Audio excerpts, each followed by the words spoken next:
Bulugdos Island is another island in Palawan that the tourist can explore during island hopping.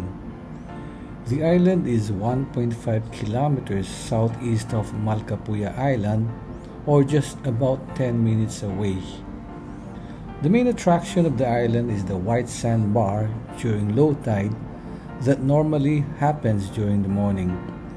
This sandbar connects the island to the Two Seasons Island Resort located south of the Bulug Island, and it is a 5-star resort for the wealthy tourists where one-night accommodation ranges from 27,000 to 40,000 a night.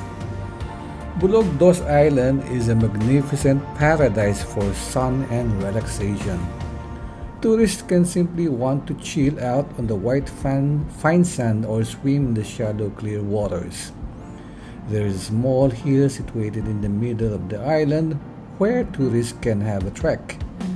And from the top of the hill, one can experience the dramatic views of the entire island and have the Instagrammable picturesque Coron Islands. Kwento ka! Boyfriend. Siya dito. Hindi siya nag-alaga ng anak namin. So parang mas nagawa ko. Kasi nag-itugan siya. Kasi yung report ng tao ko. Ang mahal na. Mami, side na. Naparamdam naman ba? Namali mo kasi sa una lang. Oo, baka nga sa una lang. Yung paano kung may nakilala ka na naman sabihin mo, ay, ang effort nito, mahal ako nito.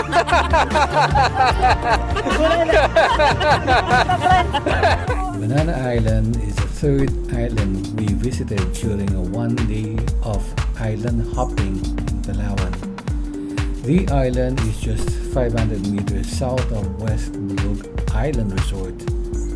Tourists often wonder why the island is called Banana Island, considering there were no banana trees nor banana fruits that can be found in the island. Only to find out from the locals that it was named Banana Island primarily because of its shape, which roughly resembles that of a banana leaf. It is an island with facilities like outdoor comfort rooms, dining tables where we took out lunch, and chairs made of bamboo, a sari-sari store, or a small store kiosk, tree houses, lodging houses powered by diesel generators, and sleeping hammocks between the trunks of coconut or palm trees.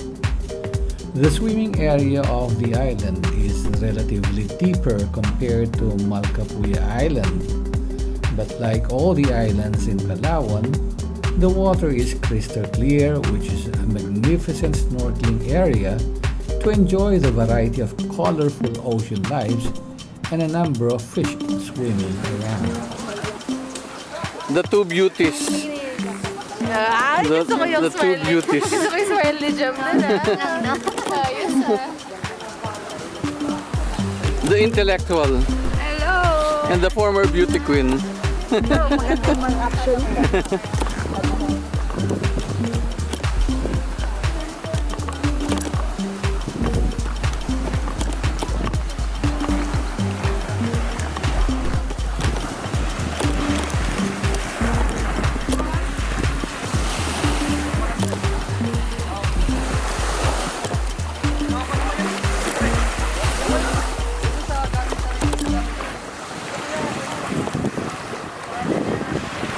White sand. This is white sand.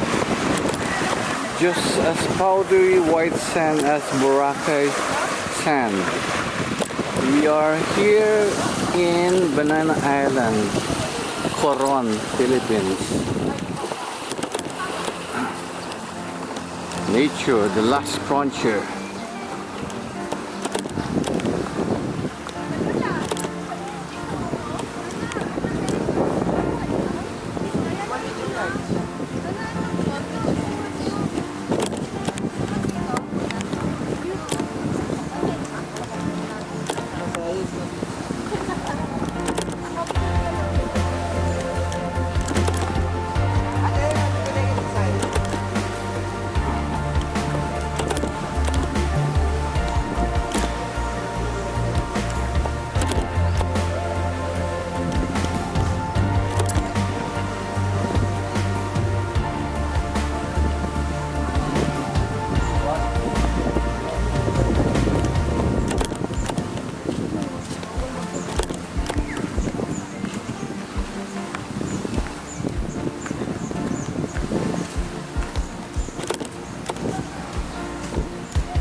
It's 1:30 in the afternoon.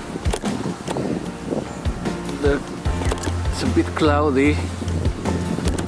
The place is wonderful, amazing, and this is the volleyball area.